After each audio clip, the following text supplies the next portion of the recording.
Hey, remember a few weeks ago we were talking about the video game zombies so scary that they made us want to stop playing immediately and go and play something more sedate and horror-free to calm down? Here we go, nice and relaxing. Plants vs.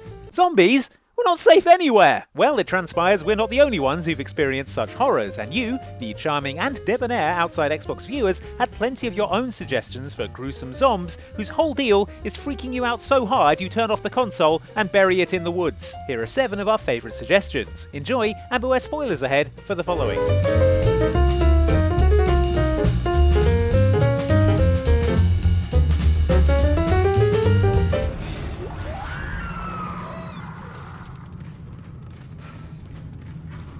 If you ask us, Isaac Clarke deserved a significant rest after Dead Space 1, in which he battled an army of vicious zombie necromorphs and embarked on a quest to find the Red Marker. There, buried beneath the surface, an artifact. The Red Marker. Though, to be fair, the quest to find the Red Marker does sound like a 3-year-old looking for their favourite coloured felt tip pen. Regardless, poor Isaac did get a break. A 3-year break, in fact, though unfortunately he has absolutely no memory of it, and by the time Dead Space 2 kicks off, the necromorphs are back again. Just like when you go on holiday for a week, and just as you're starting to finally relax, you're back at work to a full inbox. I mean, not exactly the same, obviously. In worse news, in the intervening years, they've cooked up some hot new flavours of necromorph to event your horizon, including commenter K Swaggy Kid's pick for the scariest, which is the Stalkers. Dana, I'm locked out. There's something in the church. It broke the door. Hang on, I'll try to override all the gates in the area. Hurry. There's something out here too. These bird-like zombies are unique in that they hunt either in pairs or in packs and understand more complex strategies like flanking. They're basically the only zombies in video games who've read Sun Tzu's The Art of War, which is surprising given how difficult it must be to turn the pages with those claws. Isaac! I don't think I can open... What that means for Isaac is that he'll be distracted by one stalker, only to be jumped by another one that approaches from the side, just out of your field of vision. If that sounds familiar, it's because the behaviour is partly inspired by the velociraptors from Jurassic Park. There's even an achievement called Clever Girls, awarded for surviving your first encounter with them. You'll need to survive against these creepy zombies with their cunning tactics and weird bird noises though, if Isaac's ever going to make it to the marker in Dead Space 2. Apparently, it's a golden marker, Isaac. Yikes, I guess little Isaac doesn't want to do any more colouring in today.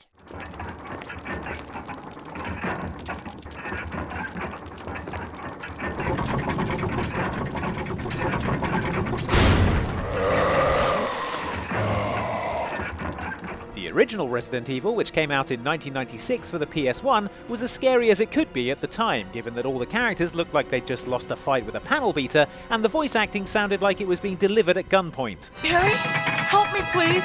The door won't open! Quick! The 2002 remake for the GameCube, however, was a much more terrifying experience thanks in part to a lush new soundtrack and gruesome, detailed visuals that still hold up today. Also, there was some more voice acting. Help! Jill, you in there? Barry, get me out of here! The door's jammed! For many, however, including commenter Ponage Cakes, the scariest thing about the Resident Evil remake was a new kind of zombie not seen before in the series, known as a Crimson Head.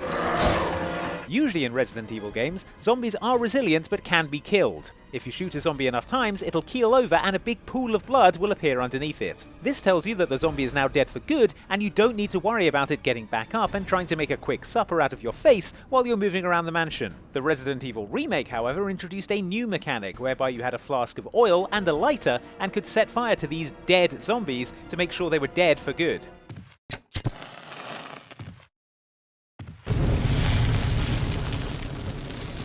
If you didn't, there was a chance that later on in the game, these unburned zombies could come back as Crimson Heads, with red skin, long sharp claws, and a sudden burst of speed that Resident Evil characters, who have all the agile mobility of a broken shopping trolley, are hopelessly ill-equipped to deal with.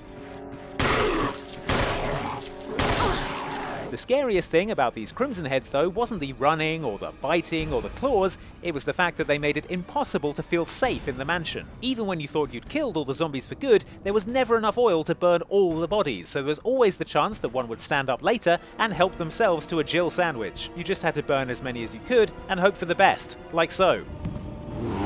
Ah! On the plus side, my voice acting has gotten better.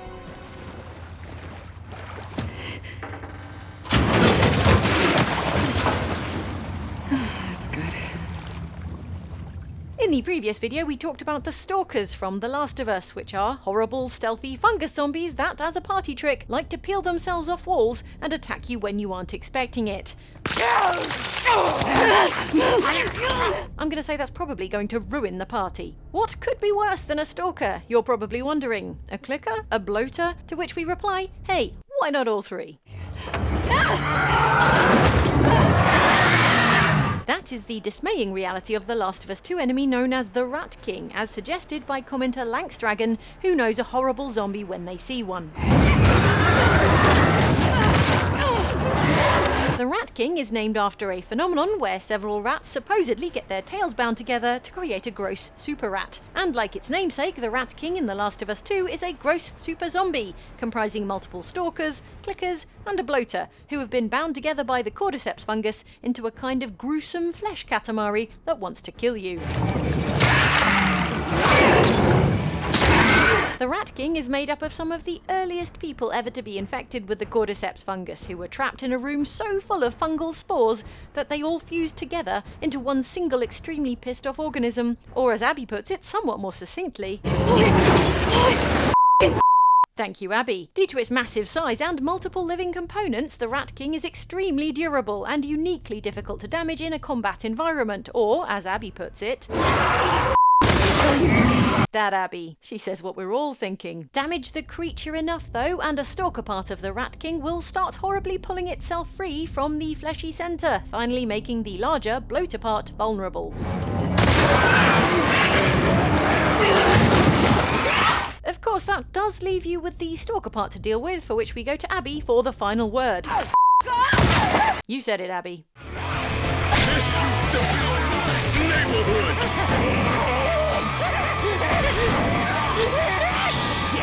After our last video, we had a lot of suggestions of Left 4 Dead zombies that could have made the list, and it's easy to see why, with such nightmare fuel as the Smoker, the Spitter, and of course, the deeply unsettling Witch.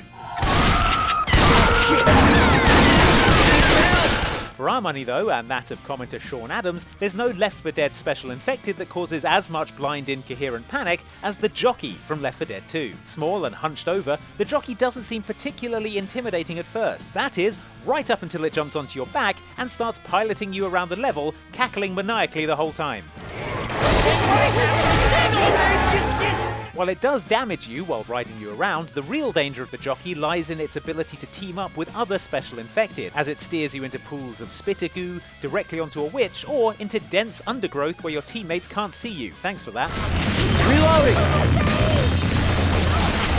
Hey, watch out! The worst thing about the Jockey though, apart from the horrible giggling and the fact that you can hear it and definitely not know where it is the fact that it gives you a tiny amount of control while you're being ridden. When you're pinned by the hunter, for example, you just have to lie there and wait for someone to rescue you, maybe fetch a drink and check the football scores. Whereas an unlucky survivor being ridden by a Jockey has the option to try and resist while the Jockey steers them around, like the rat in Ratatouille, but if Remy was trying to murder the cooking nerd. This is, of course, pretty much a futile endeavour, but that doesn't stop you from A, panicking, and B, feeling like an idiot who's doing it wrong when you end up in spitter acid regardless. Is this thing hurting me? Yeah, also that's also bad.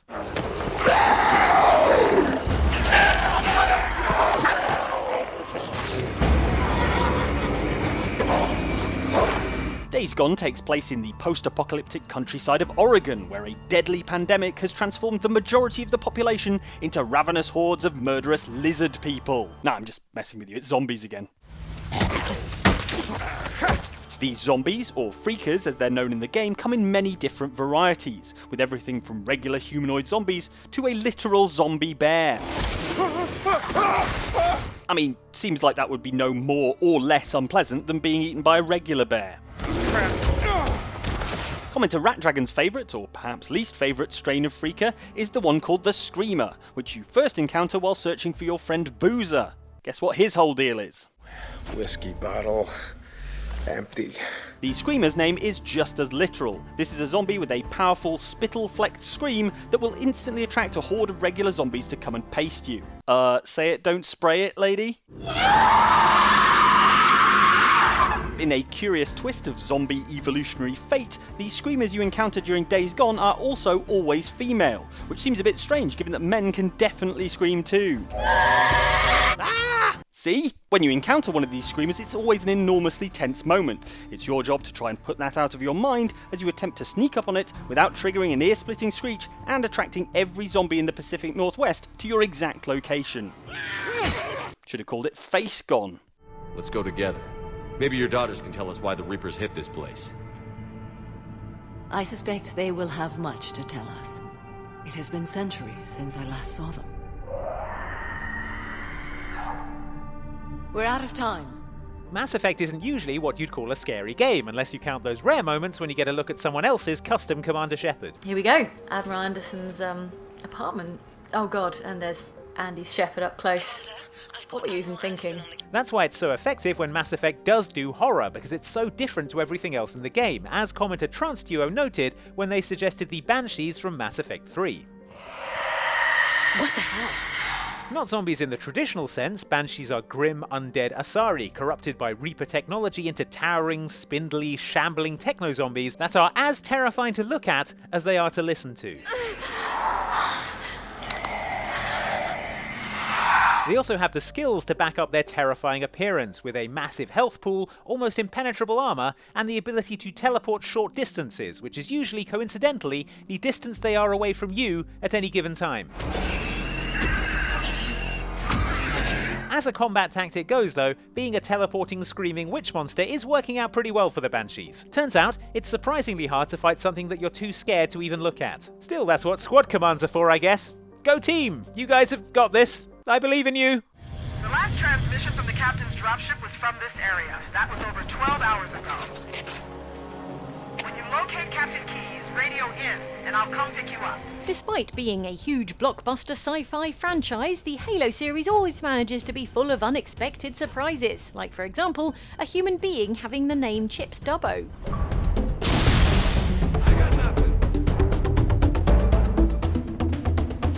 But Halo also isn't averse to taking unexpected detours into full-on space horror, and none of these are more horrifying than those involving commenter Ghislaine Caroto's suggestion for this list, which is The Flood. For more on The Flood, we go to our correspondent, this Marine, driven insane with terror. Stay back! Stay back! You're not turning me into one of those things! The Flood is a species of parasitic organism that consumes and takes over any sentient beings it comes across, turning them into horrible zombie versions of their former selves. So virulent and deadly is the Flood that the Forerunners created the Halo Rings, with the capability to wipe out all sentient life in the galaxy to get rid of it, which would seem like an overreaction until you meet the Flood. The Flood is made considerably more unpleasant when first introduced in the level 343 Guilty Spark. Here, Halo dabbles in found footage horror, when we get to watch the zombifying Flood in action through the helmet cam of a soldier who got on its bad side. Oh! Get back here, Marine! That's an order! Dang it! Then you have to deal with hordes of horrible, spindly, scuttling parasites and larger, more deadly enemies turned into super strong zombie monsters by those same parasites. Funny, I didn't think it were possible to be scared inside a half-ton of advanced power armour, but here we are. Thanks for watching this video about the scariest zombies that made us want to stop playing immediately, or I guess actually it made you want to stop playing immediately, because these are all your great suggestions. If you have any more suggestions, do let us know in the comments below. Like and subscribe for more videos like this, and if you want to watch something else that's kind of like this, then on the screen right now is an Outside Xbox video that I recommend you check out, or why not check out something from Outside Extra, our sister channel? They're excellent as well. You'll definitely find something you can enjoy like this video that's on the screen at the moment. Thanks for watching, and we'll see you next time.